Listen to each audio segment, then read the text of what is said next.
మింగమెతుకు లేదు మీసాలకు సంపెంగ నూనె కావాలి అన్నాడట వెనుకటికి ఓ శృంగార పురుషుడు. ఇప్పుడు మన పవన్ కళ్యాణ్ చంద్రబాబుల పరిస్థితి అలానే ఉంది.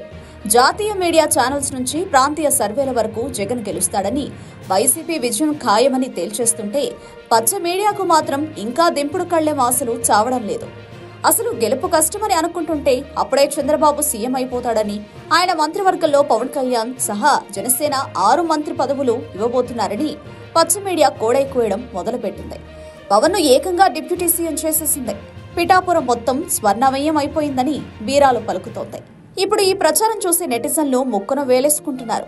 పవన్ కళ్యాణ్ కు ఇవ్వాలని డిప్యూటీ సీఎం శాఖలు కావని, పావలా కోసం కొత్తగా శోభనం శాఖ చంద్రబాబు క్రియేట్ చేశాడని సెటైర్లు వేస్తున్నారు. ఇప్పటికే ముగ్గురిని పెళ్లి చేసుకుని ఓ హీరోయిన్ కు కడుపు చేశాడని ఆరోపణలు ఎదుర్కొంటున్న పవన్ కు శోభనం శాఖ ఇస్తే ఎంచక్కా ఆ పని చేసుకుంటాడని నెటిజన్లు సెటైర్లు వేస్తున్నారు.